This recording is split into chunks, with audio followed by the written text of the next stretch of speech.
Hello बच्चों, good morning. This is Avinash Pandey from Concord Academy, and today we are going to start second part of our third chapter, theory of cost. All right, तो हम आज शुरू करने जा रहे हैं theory of cost. तो इस चैप्टर में हमें पढ़ना है कि कॉस्ट के बारे में. कोई कंपनी काम करती है तो उसको जब वो अपना काम शुरू करती है या उसके बाद में बीच में उसको क्या क्या खर्चे करने पड़ते हैं और उस खर्चे को वो कैसे प्लान करती है. एक कंपनी को किस हिसाब से अपना अपना वो प्रोडक्शन तय करना चाहिए ताकि वो अपना कॉस्ट कम से कम कर सके और प्रॉफिट को मैक्सिमाइज कर सके. इस चैप्टर में हमें ये सब पढ़ना है. तो शुरू करते हैं. तो पहले हम पढ़ते हैं कॉस्ट के टाइप्स. तो हम कॉस्ट को डिफरेंट बेसिस पे डिफ्रेंशिएट कर सकते हैं. सबसे पहला आता है हमारा accounting cost and economic cost. ये हम लोग पहले भी पढ़ चुके हैं. जो हमारा अकाउंटिंग कॉस्ट होता है ये वो सारे कॉस्ट होते हैं जिसके लिए एंटरप्रेन्योर को पैसा पे करना पड़ता है. ठीक है, फर्स्ट हैंड जो वो अपनी जेब से पैसा निकाल के देता है, जैसे रॉ मटेरियल, ठीक है, सैलरी, फ्यूल एंड पावर जो भी खर्चा हुआ, किराया, इंटरेस्ट ऑन द मनी जो उसने लोन लिया हुआ है, ये सारा पैसा क्या है उसको पे करना होता है. ये सब किस में आता है? हमारा अकाउंटिंग कॉस्ट में. ठीक है, इसका अकाउंट्स बनाया जाता है जिसको बोलते हैं खाता, लिखते हैं बही खाता. सब में लिखा जाता है कि भाई ये इतना इतना पैसा हमारा खर्चा हुआ. राइट, इसको बोलते हैं अकाउंटिंग कॉस्ट. वेयर एज जब हम बात करते हैं इकोनॉमिक कॉस्ट की तो इसमें वो कॉस्ट भी होता है जो छिपा हुआ होता है. ठीक है, तो अगर हम बोलें कि जो चीज़ सामने दिखता है उसको हम बोलते हैं एक्सप्लिसिट कॉस्ट. तो अकाउंटिंग कॉस्ट में सिर्फ एक ही कॉस्ट आता है हमारा, एक्सप्लिसिट. ठीक है, एक्सप्लिसिट ही आता है.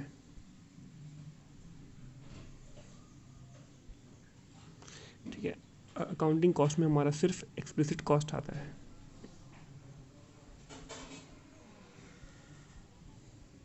वहीं हम बात करें अगर इकोनॉमिक कॉस्ट की तो यहाँ पे दोनों कॉस्ट आते हैं, एक्सप्लिसिट एंड इम्प्लिसिट. इम्प्लिसिट मतलब जो छुपे हुए होते हैं. जैसे बहुत तरह की चीज़ें इसमें होती हैं. फॉर एग्ज़ाम्पल, जैसे मान लीजिए कोई आदमी है, उसने अपने पैसा लगाया, अपने अकाउंट से पैसा खर्च किया अपने बिजनेस में, तो उस पैसे का वो इंटरेस्ट भी उसको मिल सकता था. ठीक है, तो वो क्या होगी उसकी इकोनॉमिक कॉस्ट. इसके अलावा वो अपने बिजनेस में काम करता है तो वो कहीं और सैलरी भी कमा सकता था किसी और के यहाँ जॉब करके. जो पैसे उसको नहीं मिल रहे जो मिल सकते थे अगर वो जॉब करता, तो भी क्या होगी उसकी इकोनॉमिक कॉस्ट. तो इन सबको हम डिफाइन कर सकते हैं two types of economic cost में. पहला होता है हमारा the return on money capital invested by the entrepreneur himself in his own business. ठीक है, अपने बिजनेस में खुद का पैसा जो लगाता है उस पैसे का जो इंटरेस्ट मिलता है उसको वो. और सेकेंड, वेजेस और salary not paid to the entrepreneur. अगर कोई बिजनेस खुद का बिजनेस करता है तो ऑब्वियसली बात है उसमें से वो पैसा तो नहीं निकालता सैलरी के रूप में, ये मेरी सैलरी हो गई. ठीक है, तो वो पैसा जो कि उसको और कहीं काम करके मिल सकता था. दोनों कॉस्ट क्या होते हैं? हमारे इम्प्लिसिट होते हैं और ये भी हमारे शामिल होते हैं इकोनॉमिक कॉस्ट में. ठीक है, तो accounting costs are also called explicit cost, whereas the cost of factors owned by the expenditure in himself and employed in his own business is called implicit cost. तो जो हमारा इकोनॉमिक कॉस्ट में क्या होता है, दोनों आते हैं, accounting cost and implicit cost दोनों ही शामिल होते हैं. ठीक है, इसके बाद हमारा सेकेंड टाइप ऑफ मेथड आता है outlay cost and opportunity cost. ठीक है, तो आउटले कॉस्ट की बात करें तो इट इन्वॉल्व्स एक्चुअल एक्सपेंडिचर. जो एक्चुअल पैसा खर्च करता है कोई भी आदमी अपने बिजनेस में, जैसे कि वही सब सैलरी, मटेरियल, रेंट, इंटरेस्ट, ये सब क्या होता है उसका आउटले कॉस्ट. ठीक है, अपॉर्चुनिटी कॉस्ट जो होती है वो होती है अगर जो वो फैसला लेता है उस फैसले को ना लेके कोई और फैसला लेता किसी भी काम में, तो जो पैसा उसको मिलता या वो पैसा उसने छोड़ दिया उसको हम क्या बोलते हैं? Opportunity cost. is concerned with the cost of the next best alternative opportunity which was foregone. foregone मतलब होता है जो हमने छोड़ दिया. ठीक है, जैसे एग्जांपल देखिए, an opportunity cost of using capital is the interest that it can earn in the next best use with equal risk. मतलब जो वो पैसा खर्च करता है अपने कैपिटल में उसका क्या हुआ? Opportunity cost. जो उससे इंटरेस्ट मिलने वाला था, ठीक है। या एक और एग्जांपल देखिए, एक अच्छा एग्जांपल है, एक कपड़े की कंपनी है जो अपना धागा खुद बनाती है, ठीक है। तो जो उसका डिपार्टमेंट धागा बनाता है, ठीक है, यार्न बनाता है, उसके लिए क्या हुआ, अपॉर्चुनिटी कॉस्ट, वो उस यार्न को बेच के प्रॉफिट कमा सकता था, बट उसने वो यार्न बेचा नहीं, उसने क्या किया, उसको अपनी कंपनी को ही सप्लाई किया। तो जो बेच के पैसा कमा सकता था वो क्या होगी, उसकी अपॉर्चुनिटी कॉस्ट। सिंपल मतलब है, अपॉर्चुनिटी मतलब होता है मौका। तो आप एक मौका आप यूज़ करते हो तो बाकी मौके छोड़ते हो। तो जो जो बेस्ट मौका जो आपने छोड़ दिया, उससे जो कॉस्ट मिलती है या हमें खर्च करनी पड़ती है, उससे क्या बोलते हैं हम, अपॉर्चुनिटी कॉस्ट। तो लॉन्ग टर्म में ये इम्पॉर्टेंट होता है पता करना कि भाई अपॉर्चुनिटी कॉस्ट हमारा क्या है, ठीक है। जैसे बात करें अगर हम ये भी अच्छा एग्जाम्पल है, हायर एजुकेशन, ठीक है। तो जब हम बात करते हैं उच्च शिक्षा की, तो हम देखते हैं कि भाई 3 साल का कोर्स है, उसमें इतनी फ़ीस लगेगी, मान लो 6 लाख रुपए, तो हम बस 6 लाख रुपए काउंट करते हैं। बट अपॉर्चुनिटी कॉस्ट क्या होगी, जो हमने उस ट्यूशन, जो हमें क्लास 3 साल के कोर्स के लिए हमने बाकी की चीज़ें छोड़ दी। जैसे पहला एग्जाम्पल कि अगर हम कहीं पे जॉब करते 3 साल, तो जो 6 लाख रुपए हमने दिए हैं कोचिंग ट्यूशन में, वो हमें नहीं देने पड़ते, तो पहला वो सेव होता। सेकंड, हम कहीं काम करते, ठीक है, हम कहीं पे काम भी करते, वो भी हमने मौका छोड़ दिया, तो वो भी जो पैसा हमारा चला गया, वो दोनों मिला के क्या हो गया, हमारा अपॉर्चुनिटी कॉस्ट, ठीक है। थर्ड टाइप ऑफ हमारा आता है डायरेक्ट और ट्रेसेबल कॉस्ट, या इनडायरेक्ट और नॉन ट्रेसेबल कॉस्ट। इनका मतलब एक ही है, ठीक है, ट्रेसेबल डायरेक्ट, और इनका मतलब एक ही है, डायरेक्ट और नॉन ट्रेसेबल, ठीक है। तो पहला इस वर्ड का मतलब होता है, ट्रेसेबल का मतलब होता है जिसको हम जिसको हम पीछा कर सकें, ठीक है। फॉर एग्ज़ाम्पल जैसे मान लो कोई किसी आप शो देखते हो, उसमें कहीं पे कुछ सबूत मिलता है, तो पुलिस उस सबूत से लेकर पहुंच जाती है किस तक, जो खूनी होता है, तो वो ट्रेस करती है, ठीक है। नॉन ट्रेसेबल क्या होता है, कोई ऐसी चीज़ जिसको हम पता ना लगा सके वो किस में खर्च हो रही है, कहाँ से आ रही है, उसको बोलते हैं नॉन ट्रेसेबल, ठीक है। तो सिंपल मायने में आपको थोड़ा समझ में आ ही गया होगा, कहता है वो सारे खर्चे, ठीक है, वो सारे खर्चे जिसको हम, जो चीज़ हमने बनाई है, उस चीज़ में सीधा हम तौर पे ट्रेस कर सकें। फॉर एग्ज़ाम्पल अगर मान लो हमने जूते बनाए हैं, ठीक है, तो जूते में चमड़ा की कॉस्ट, सोल का कॉस्ट, धागे का कॉस्ट, उस पर जो काम किया है लेबर कॉस्ट, ठीक है, मशीन का कॉस्ट, सारा कॉस्ट हम सीधा सीधा उस पर जोड़ सकते हैं। तो ये क्या हो गया, हमारा ट्रेसेबल कॉस्ट, ठीक है। अब नॉन ट्रेसेबल कॉस्ट क्या हो गया, जो बिजली खर्चा हुआ, ठीक है। तो जो बिजली खर्चा हुआ वो किसी एक जूते पे या पूरे प्रोडक्शन पे काम कर रहा है, बहुत सारी चीज़ें काम उस कंपनी में हो रही हैं, ठीक है, लोग पानी भी पी रहे हैं, ठीक है, लोग पंखा भी चला रहे हैं, ठीक। तो हम उसको ट्रेस नहीं कर सकते एग्जैक्टली कि कितना खर्चा हमारे जूते पे आ रहा है। इसके अलावा हमने जूते को बेचने के लिए सेल्स किया, प्रमोशनल एक्टिविटीज़ की, ठीक है, किसी एक्टर को हायर किया, इससे ये सारे खर्चे हमारे कैसे हो गए, नॉन ट्रेसेबल। इसको हम उस पर्टिकुलर किसी जूते पे हम ट्रेस नहीं कर सकते, बल्कि ये सारे खर्चे ओवरऑल होते हैं, ओवरऑल एक्सपेंडिचर है, जिसको हम बोलते हैं नॉन ट्रेसेबल कॉस्ट, ठीक है। तो जैसे आप एग्जांपल देखो, कहता है कि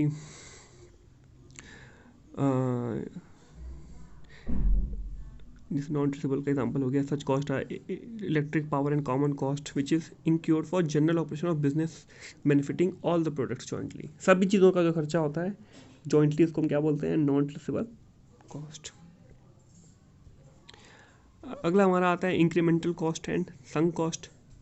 कहता है इंक्रीमेंटल कॉस्ट जो होता है, वो अगर कोई भी आदमी, कोई बिजनेस में कुछ नया फैसला लेता है, उस पर जो खर्चा होता है, ठीक है, उसको हम बोलते हैं इंक्रीमेंटल कॉस्ट।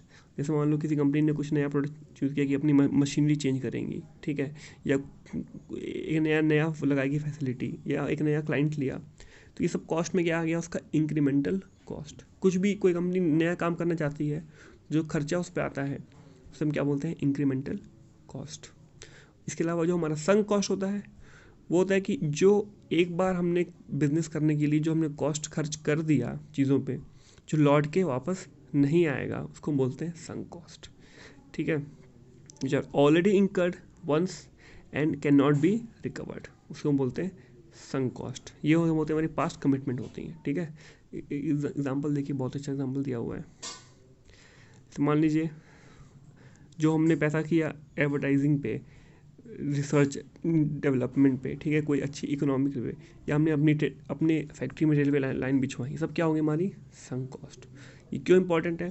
क्योंकि it act as an important barrier to entry of firms into business. ये बड़ा फैक्टर बनती हैं फर्म्स में किसी कंपनी को किसी बिजनेस में आने से रोकने के लिए, क्योंकि संक कॉस्ट काफ़ी ज़्यादा होती है। एक बिजनेसमैन को अगर काम शुरू करना है तो उसको 10, 15, 20 लाख रुपए खर्च करने पड़ेंगे, 15 करोड़ रुपए खर्च करने पड़ते हैं किसी एक बढ़िया कंपनी शुरू करने में, क्योंकि खास रहेगा बिजनेस शुरू करने में। और अगर वो बिजनेस नहीं चला तो वो पैसा वापस लौट के नहीं आता है, ठीक है। यहाँ पे फिक्स कॉस्ट को हम जैसे बोल सकते हैं काफ़ी बड़ी हो जाती है। नेक्स्ट हमारा आता है historical cost and replacement cost. तो हिस्टोरिकल कॉस्ट वो होता है जो हमने किसी मशीनरी को, इक्विपमेंट को खरीदने के लिए पे किया था, ठीक है।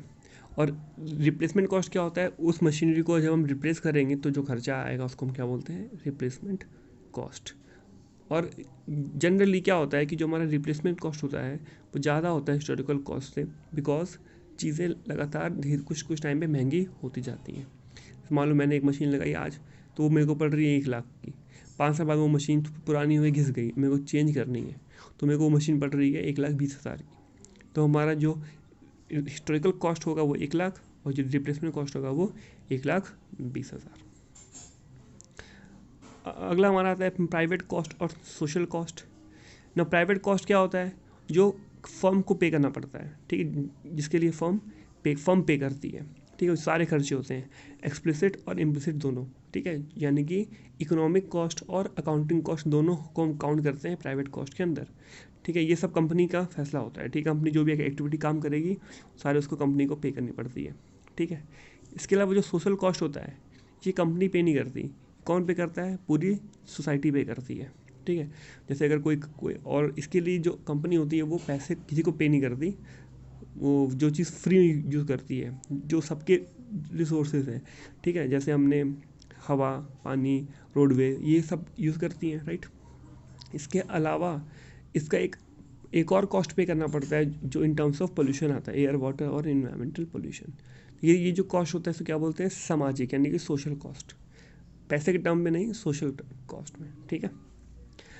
लास्ट है हमारा, बहुत इंपॉर्टेंट है, फिक्स्ड एंड वेरिएबल कॉस्ट, ठीक है। Fix cost are constant cost होते हैं जो आउटपुट का फंक्शन नहीं होते। मतलब जो आउटपुट है हमारी उस पर ये कॉस्ट डिपेंड नहीं करते, ठीक है। ये आउटपुट के साथ साथ वेरी नहीं करते, एक लिमिट तक, एक हद तक वेरी नहीं करते, ठीक है। जैसे आपने जब अपनी कंपनी शुरू कर रहे हैं तो rent, property tax, interest on loans, depreciation, ये सब क्या होगा हमारा खर्चा? ये हमारे आउटपुट पे डिपेंड नहीं करता है, बट ये कॉस्ट किस पे डिपेंड करता है? साइज ऑफ प्लांट पे और फंक्शन ऑफ कैपेसिटी पे। कैपेसिटी और फंक्शन और प्लांट साइज पे ये डिपेंड करते हैं, ठीक है। जैसे मान लो आपने छोटा फैक्ट्री लगाना है तो आपको कम मशीन चाहिए होगा, कम खर्चा पड़ेगा, कम लोन लेना पड़ेगा, कम इंटरेस्ट पे करना पड़ेगा, तो ये सब फिक्स्ड कॉस्ट आपकी कम रहेगी। बड़ी कंपनी रहेगी तो बड़ा कॉस्ट करना पड़ेगा, बट आप छोटी कंपनी में जूते बनाओ या बड़ी कंपनी में जूते बनाओ, उस पर फिक्स कॉस्ट डिपेंड नहीं करती है, ठीक है। अगला इंपॉर्टेंट है, fix cost can not be avoided, इनको हम अवॉइड नहीं कर सकते, ठीक है। ये these cost are fix so long as operating are going on, जब तक काम चलता रहेगा ये खर्चे होते रहेंगे, ठीक है। They can be avoided only when the operation are completely close down, जब काम एकदम बंद हो जाएगा तब जाके ये खर्चा कम होगा, ठीक है। तो इसको हम क्या बोल सकते हैं? इनएस्केपेबल, मतलब बच नहीं सकते, और अनकंट्रोलेबल, यानी कि हम इसको कंट्रोल भी नहीं कर सकते, ठीक है। और कुछ काम ऐसे भी होते हैं जो ऑपरेशन बंद होने के बाद भी खर्चा चलता रहता है। जैसे कि आपने अगर मान लो कंपनी बंद भी कर दी, ठीक है, तुम कंपनी की जो मशीनरी उसको आप कहीं तो रखोगे, उसको रखने के लिए जो किराया पे करोगे वो भी हमारा क्या आएगा? एक तरह से फिक्स कॉस्ट में आएगा, ठीक है। तो इसको बोलते हैं, जो अगर कंपनी बंद होने के बाद ही खर्चा है उसको बोलते हैं शट डाउन कॉस्ट। इंपॉर्टेंट एक नया चीज़ आया है, शट डाउन कॉस्ट। तो कोई कंपनी बंद करने के बाद, कोई भी फैक्ट्री बंद करने के बाद भी जो खर्चा आता है उसको बोलते हैं शट डाउन कॉस्ट, ठीक है। अब हमारा आता है वेरिएबल कॉस्ट। ये क्या होता है हमारा? This totally depends on our output, जैसी जिसकी आउटपुट वैसा उसका वेरिएबल कॉस्ट, जितना बनाओगे उतना खर्चा आएगा, ठीक है। तो सिंपल बोल सके तो हम वेजेस ऑफ कैजुअल लेबर, ठीक है, लेबर जो काम करते हैं, और cost of raw material and cost of all other input जो उसके साथ साथ काम करते हैं, वो सब क्या आते हैं हमारे वेरिएबल कॉस्ट। ठीक है, now over certain range of production there may be less or more than proportionally depending on the utilization of fixed facility। इसका मतलब है कि ये ऑलरेडी डिपेंड करते हैं कि हमारा कितना ज़्यादा काम हो रहा है। जितना ज़्यादा हम मान लो कोई चीज़ ज़्यादा बनेगी तो उसका वेरिएबल कॉस्ट नीचे जाता जाएगा, है ना, और कम बनेगी तो वेरिएबल कॉस्ट भी ज़्यादा आएगा। नाउ अब हम बात करते हैं कॉस्ट फंक्शन। तो कॉस्ट फंक्शन क्या है कि कॉस्ट फंक्शन का मतलब है कि वो सभी चीज़ों, function of all those things A B C D ही, जिस पे हमारा कॉस्ट डिपेंड करता है। सारे फैक्टर्स को हम अगर बोलें तो उन सबको बोलेंगे हम कॉस्ट फंक्शन। ठीक है, जैसे हमने लास्ट टर्म में पढ़ा था वैसे इसमें भी कॉस्ट फंक्शन।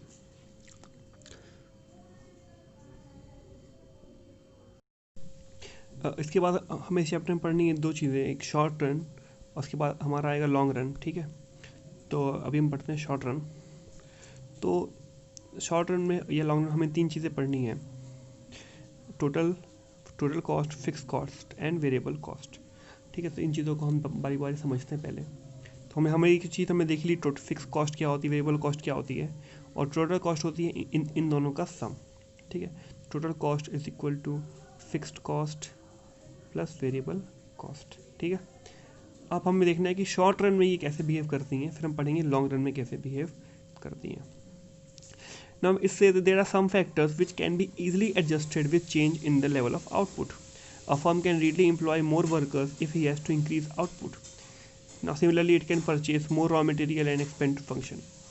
अगर शॉर्ट टर्म में मान लो कोई कंपनी काम करती है, तो वो बनाती है शर्ट्स, ठीक है, और अचानक से उसको लगता है कि अब समर का महीना आ रहा है, अब शर्ट्स ज़्यादा बिकने वाली हैं, तो वो बहुत ही जल्दी अपने यहाँ जो लेबर हैं उनको फटाफट और लेबर मंगा सकते हैं। ठीक है, 50-100 बंदे और मंगा लिए जल्दी से, रॉ मटेरियल भी जल्दी से हमने इंक्रीज़ कर लिया और हमारा शर्ट बन के तैयार हो गई ज़्यादा।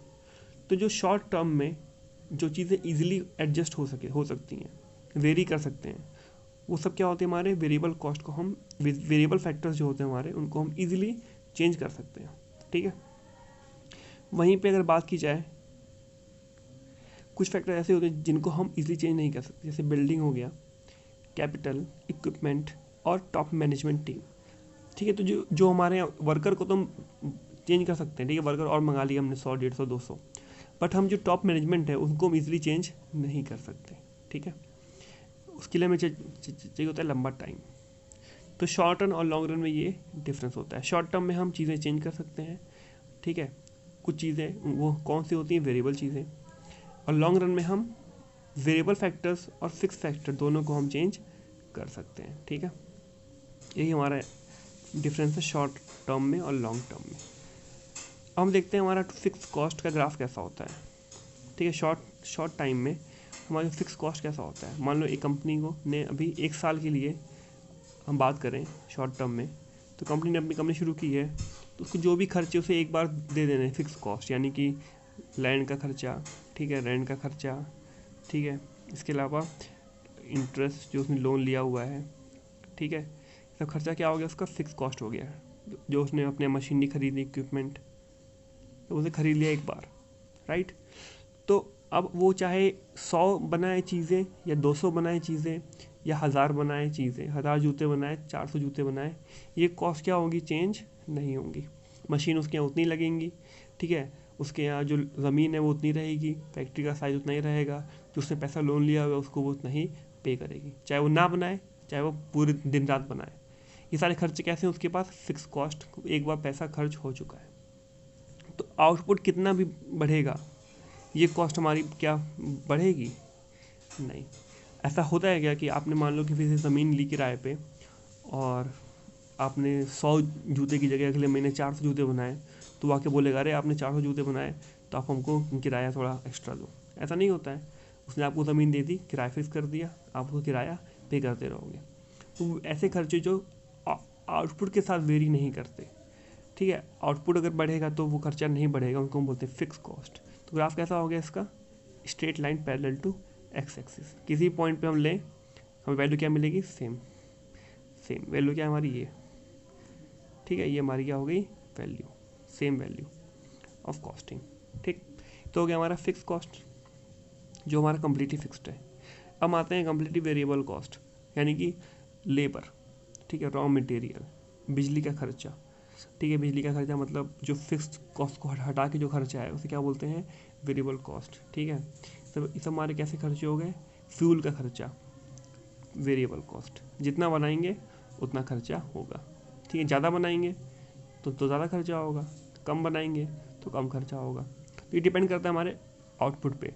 देखो थोड़ा आउटपुट है तो कॉस्ट भी खर्चा इतना है, ज़्यादा बनाया तो ज़्यादा खर्चा पड़ेगा, और ज़्यादा बनाया और ज़्यादा खर्चा पड़ेगा, जितना बनाएंगे उतना खर्चा हमारा पड़ेगा वेरिएबल कॉस्ट।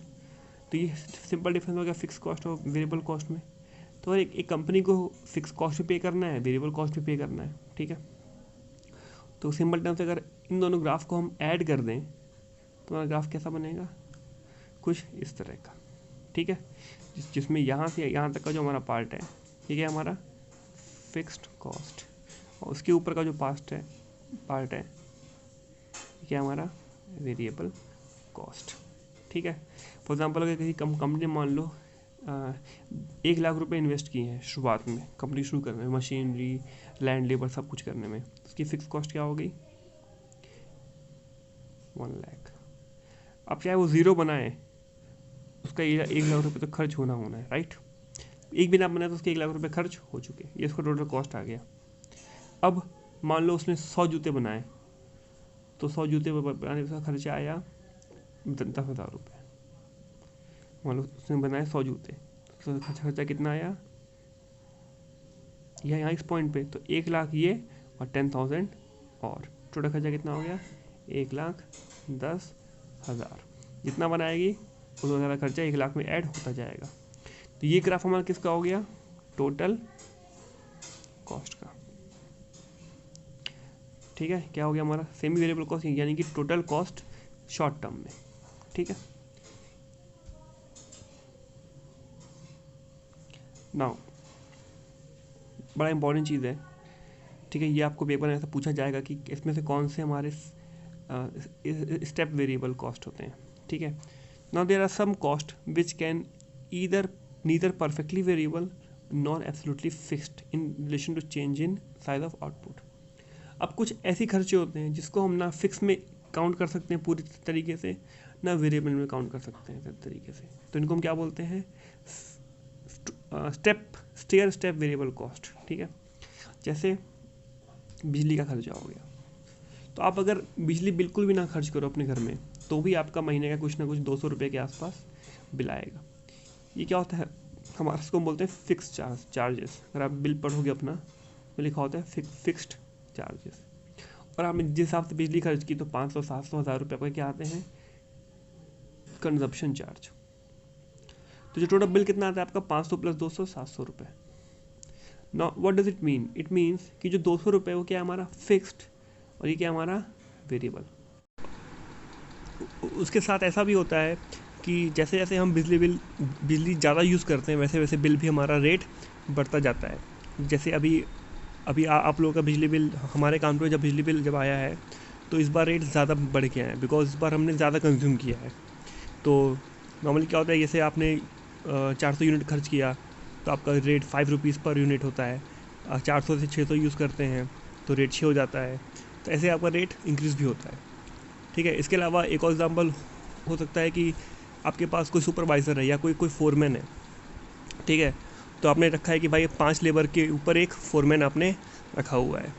तो जैसे आपके एक लेबर है तो एक फोरमैन, 2 लेबर है तो एक फोरमैन, 3 4 5 तक एक चलेगा।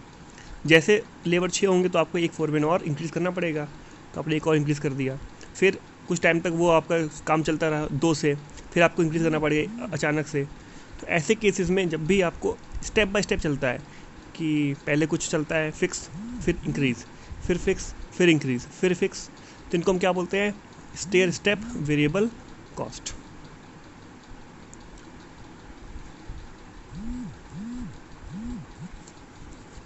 अब फाइनली हमारा आता है graph short run total cost curve.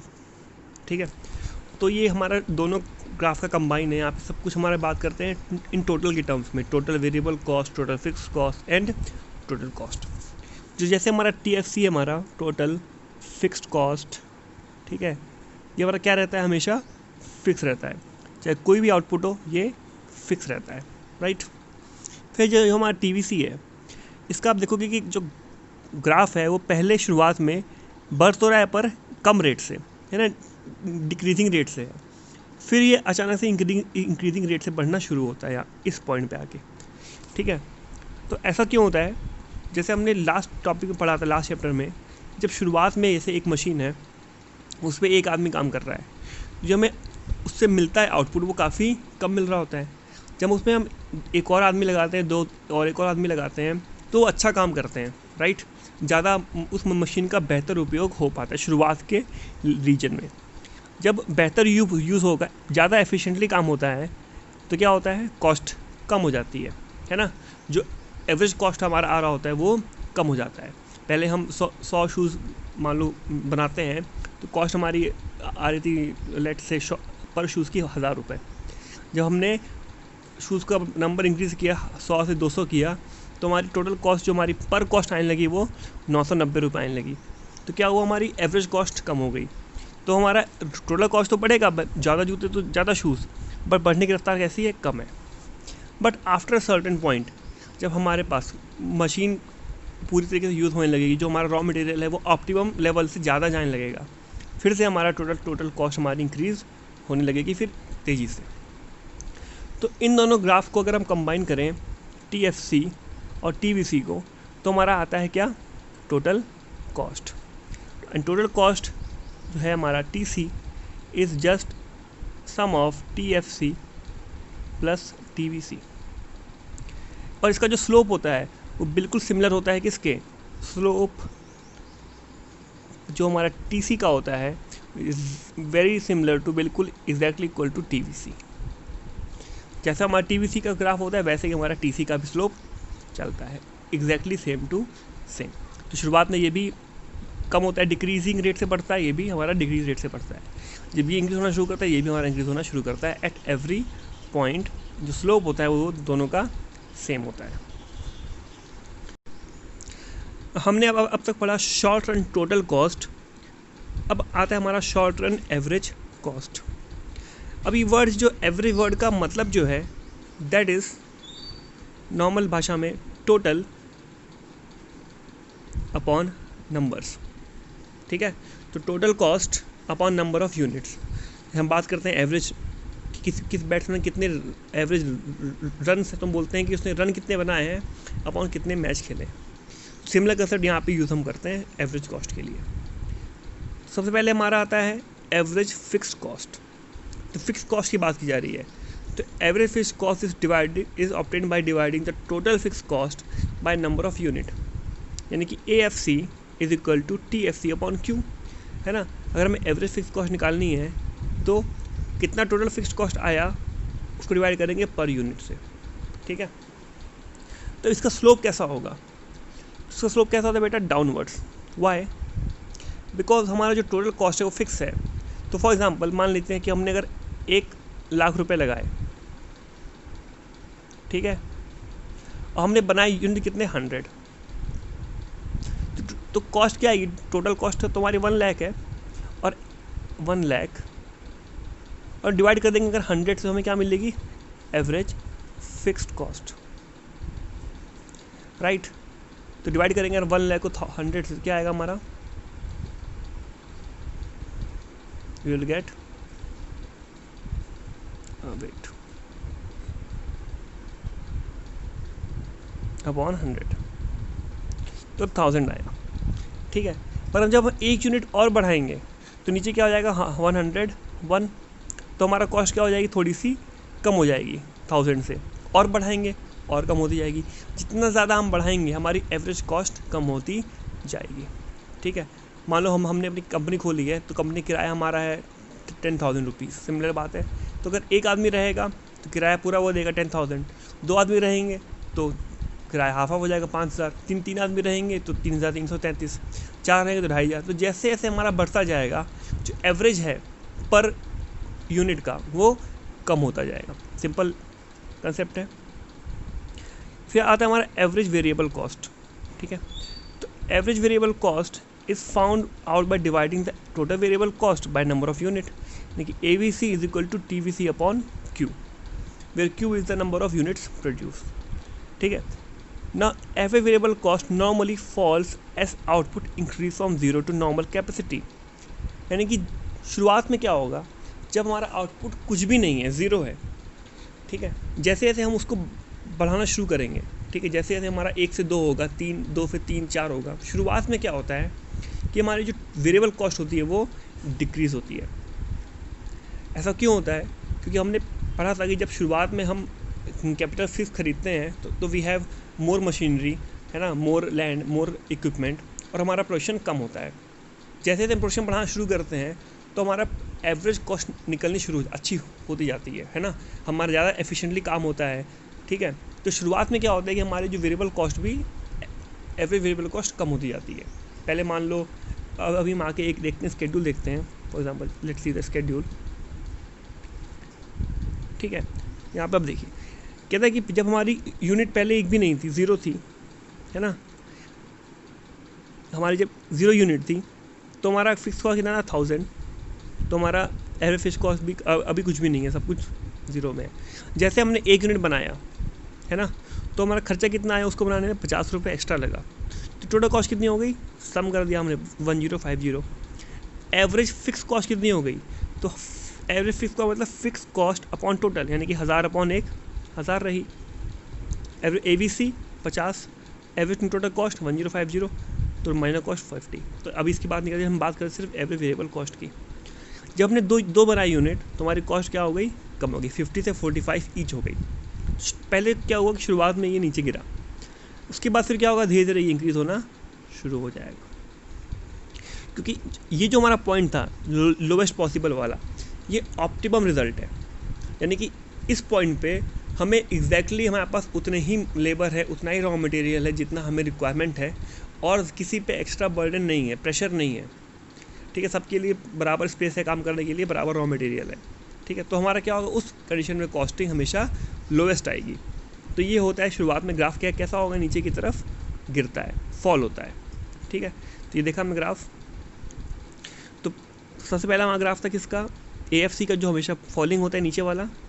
अब देखते हैं AVC का, तो पहले क्या हुआ, ग्राफ नीचे से गिरना शुरू हुआ, फिर धीरे धीरे बढ़ना शुरू होगा, और फिर लगातार बढ़ता रहेगा। जितना हम बनाएंगे यूनिट उतना हमारा वेरिएबल कॉस्ट आती जाएगी, जितना ज़्यादा बनाएंगे उतना हमारा ज़्यादा कॉस्ट बढ़ता जाएगा, वेरिएबल कॉस्ट, तो हमारा एवरेज भी बढ़ता रहेगा। ठीक है,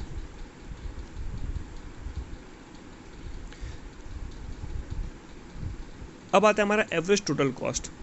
तो हम, ये क्या है, ये हमारा सिंपल सम है, किसका, अगेन जो हमारा एवरेज टोटल कॉस्ट है, किसका सम है, एवरेज फिक्स कॉस्ट का प्लस एवरेज वेरिएबल कॉस्ट का।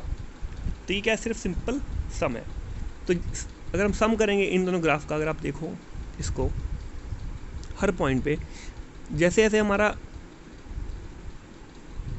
ABC इतना कॉस्ट और AFC इतना कॉस्ट, राइट, एट पॉइंट मान लो इस आउटपुट पे हमारा कितना कॉस्ट है, दिस एंड दिस, तो इन दोनों को सम किया हमने, तो क्या आया हमारा, दिस पॉइंट, ये क्या हमारा एवरेज टोटल कॉस्ट। तो शुरुआत में क्या है, दोनों नीचे गिर रही हैं, राइट, हमारा AFC भी नीचे जा रहा है और हमारा ABC भी नीचे जा रहा है, तो हमारा ATC भी कहाँ जाएगा, नीचे की ओर, राइट, दोनों कहाँ जाएगा, नीचे की ओर।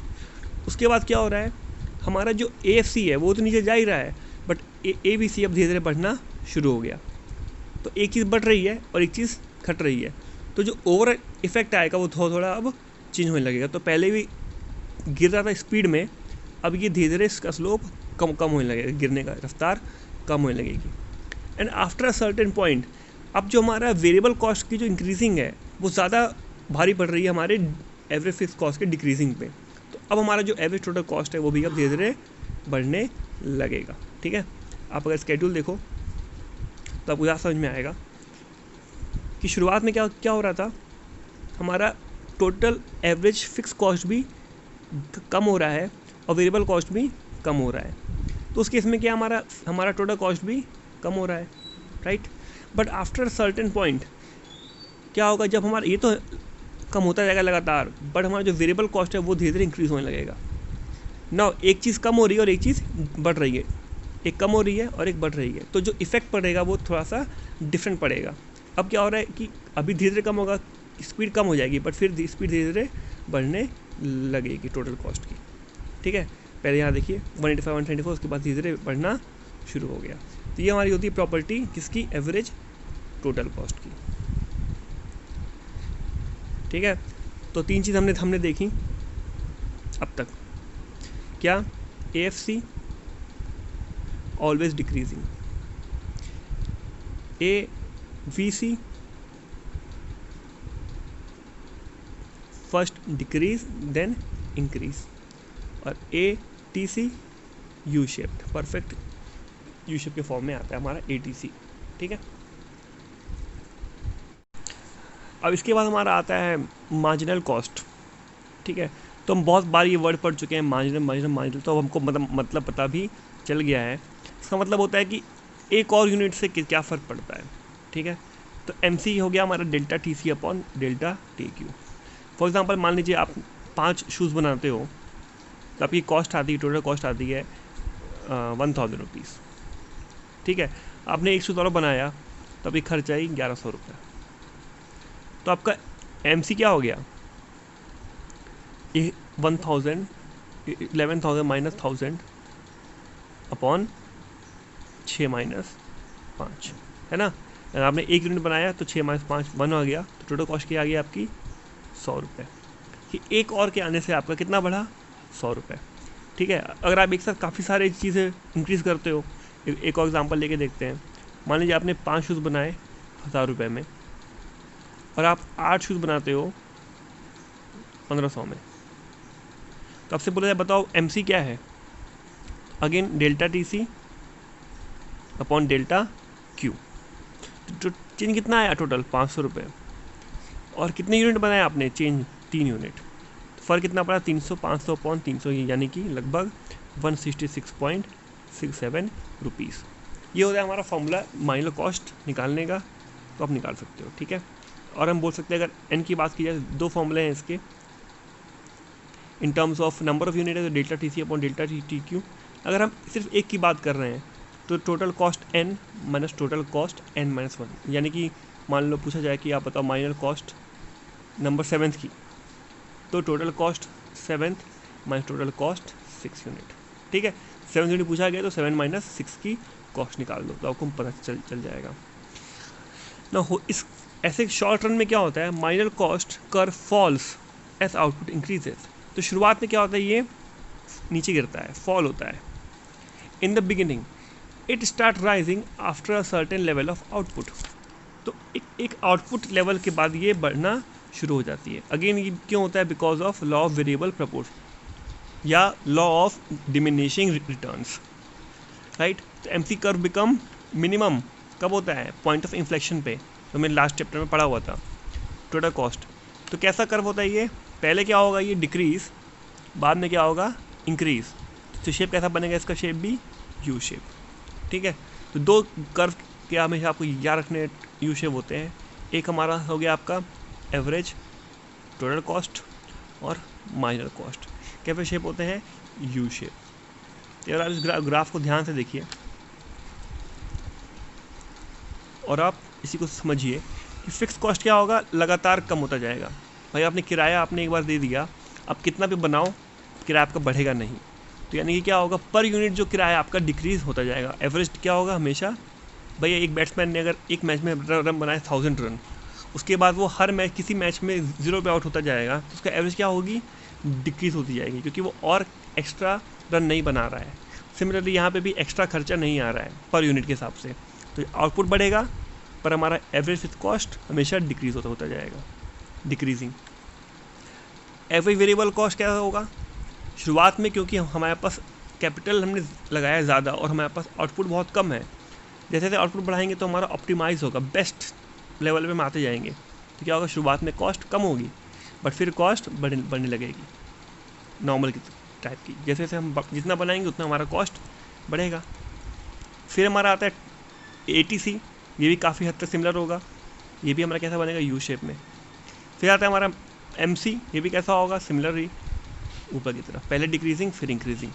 तो तीनों ग्राफ ATC, ABC और MC तीनों कैसे होते हैं, फर्स्ट डिक्रीजिंग देन इंक्रीजिंग। ये आप स्केड्यूल अगर आप ध्यान से पढ़ोगे, जो भी आपके डाउट्स अगर आपके आते हैं वो सारे यहाँ से क्लियर हो जाएंगे कि इस ग्राफ में हमें एक्चुअल वैल्यूज़ लेके दिखाया गया है कि हम कैसे इसको समझ सकते हैं कि कैसे कैसे हमारे नंबर्स बढ़ते हैं, आउटपुट बढ़ती है, तो कैसे बाकी सारे हमारे कर्व बिहेव करते हैं। अब कुछ चीज़ें जो हमने देखी यहाँ पे, fix cost do not change with increase in output up to a given level. Up to a given level का मतलब है short run. Average fix cost therefore comes down with every increase in output. Fix cost क्योंकि change नहीं होता है output के साथ, यानी कि जितना ज़्यादा हम बनाएंगे उतना धीरे धीरे हमारी कॉस्ट कम होती जाएगी, हमेशा क्या क्या होगा, decrease. Average fix cost is always decreasing. ठीक। सेकंड देखा हमने, variable cost increases but not necessarily in the same proportion as the increase in output. तो कॉस्ट तो बढ़ेगी variable cost, but same ratio में नहीं बढ़ता है, इसीलिए जो एवरेज वेरिएबल कॉस्ट है वो पहले नीचे और फिर ऊपर। ठीक। Again minor cost is the additional cost divided by the additional unit produce. ये भी कैसा, पहले नीचे और फिर ऊपर। इंपॉर्टेंट जो है इस पूरे में जो बहुत इंपॉर्टेंट चीज़ है वो ये पॉइंट है ना, इनके बीच में क्या संबंध है, एवरेज कॉस्ट और माइनर कॉस्ट के बीच में। When average cost falls result of an increase in output, minor cost is less than average cost. आपको याद होगा लास्ट चैप्टर में हमने एक चीज़ देखी थी कि जब हमारा क्या बोलते हैं, एक चीज़ हमने पढ़ा था डाउन जा रही है तो दूसरी चीज़ और तेज़ी से गिरती है, और जब उठता है तो दूसरा और ऊपर उठता है। याद है आपको कुछ एवरेज वाला चैप्टर, हमारा जब एवरेज बढ़ रहा था तो हमारा माइनर उससे तेज़ी से बढ़ रहा था, जैसे एवरेज कम होना शुरू हुआ ये भी उससे तेज़ी से कम होना शुरू हो गया था। सिमिलरली यहाँ पे भी सेम कंसेप्ट है, जस्ट उल्टा ग्राफ हो गया। उसमें हमारा ग्राफ ऐसे इस शेप में था, उल्टा यू, यहाँ हमारा ग्राफ सीधे यू की शेप में है। ठीक है, तो पहले हमारा हमने ड्रॉ करते हैं ग्राफ हम ATC का।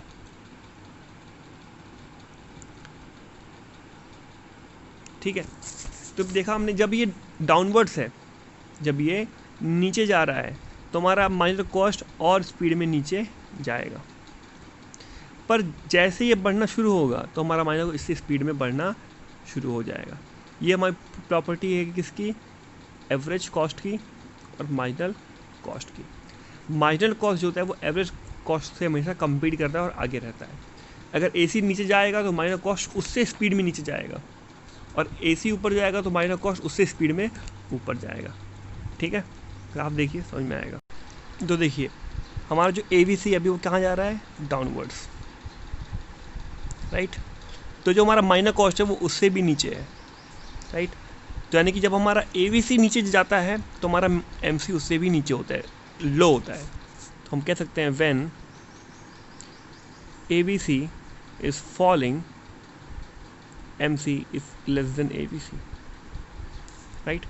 पर जब हमारा एवरेज वेरिएबल कॉस्ट इंक्रीज होना शुरू होता है जिस पॉइंट से, when ABC is start increasing, उस पॉइंट से हमारा माइनर कॉस्ट अब आगे हो जाता है किससे, ABC से।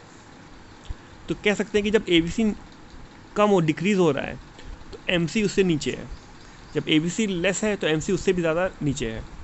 जब ABC is trying to increase, बढ़ रहा है, तो माइनर कॉस्ट उससे भी स्पीड में बढ़ रहा है। ठीक है, बिल्कुल सिमिलर क्वेश्चन है हमारा जैसे हमने पढ़ा था लास्ट टॉपिक में, थ्योरी ऑफ प्रोडक्शन में। जब हमारा एवरेज प्रोडक्शन इंक्रीज हो रहा होता है तो हमारा माइनर प्रोडक्शन और इंक्रीज होता है।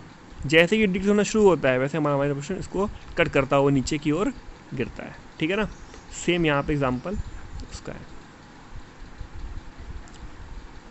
लास्ट है हमारा when average cost is minimum, when average cost is minimum minor cost is equal to average cost. In other words minor cost curve cuts average cost curve at its minimum point. ठीक है, यानी कि यहाँ पे देखिए जब हमारा ABC अपने लोवेस्ट पॉइंट पर है, ABC लोएस्ट पॉइंट पे, उसी पॉइंट पे MC उसको कट करके ऊपर निकलना शुरू होता है। तो जब ABC इस मिनिमम, उस पॉइंट पे ABC is equal to MC।